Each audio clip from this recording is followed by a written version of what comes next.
تا دێت بارودۆخی گەنجان لە دەڤەری ڕاپەڕین خراپتر دەبێت. بێکاری تەنگی پێهەڵچنیون.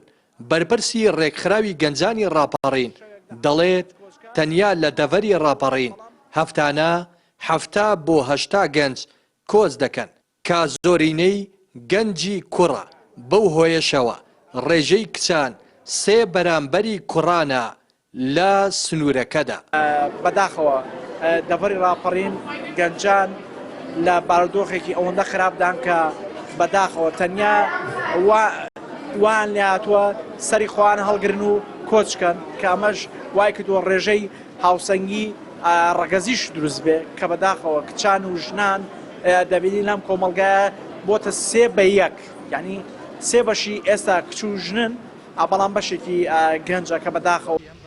گەنجان دەڵێن بەهۆی پەراوێز خستنیان و نەبوونی دەرفەتی کارەوە دەسەڵاتداران وایان لە گەنجان کردووە بیر لە کۆچکردن بکەنەوە خاک و نیشتیمانی خۆیان جێبهێڵن. هەرێمی کوردستان بە دۆخێکدا تێدەپەڕێ کە گەنجان بێومێت کراون. گەنجان لە بارودۆخێکدا دەنگی دڵیان بە وڵاتەکەی خۆیان خۆش نییە بە تایبەتی لە دەڤەری ڕاپەڕین کە کانگای شۆڕشەکان بووە ئەوەی ئاوڕێ لە نادرێتەوە لەو دەڤەرە گەنجە بۆیە گەنج بە ناچاری کۆچ دەکات. کۆچێکی بە لەشاو لەو دەڤەرە ئێمە هەیە بەرەو ئەوروپا کە زۆربیان بەداخەوە لەو ڕێدا تێدا دەچن. گەنجان لە بارودۆخێکی باشدا نین وەکو وتیشم ئێمە پێویستە وەکو تاکی مەدەنی ئێمە وەکو تاک ینی کەسی ئاسایی هەوڵدەین ئەو بەرەو پێشتر ببین بۆی ببین بە سەرمەشقێک ینی بۆ نمونە بۆ ئەوەی سیاسەکانی تر سەری ئێمە بکەن. لە سەرەتای ئەم ساڵەوە تاکو ئێستا زیاتر لە 5,000 هاوڵاتی هەرێمی کوردستانیان جێهێشتووە. لەو ڕێژەیەش نزیکەی 1100 کەس خەڵکی دەڤەری ڕاپەڕینن.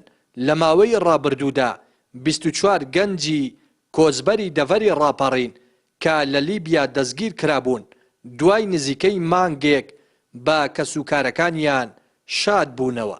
بەپێی زانیاریەکان نزیکەی 60 کەسی تر کە خەڵکی هەرێمی کوردستانن لە وڵاتانی لیبیا و تونس و ئەرمینیا دەستگیر کراون و تاکو ئێستا ئازاد نەکراون. هۆکاری سەرەکی کۆچی گەنجان و گرتنەبەری ڕێگای جۆراوجۆر بۆ گەیشتن بە وڵاتانی ئەوروپا نەبوونی دەرفەتی کار و خەمساردی دەسەڵاتدارانە. ڕێناس ئەرسەلان، کەناڵی پەیام، دەڤەری ڕاپەڕین.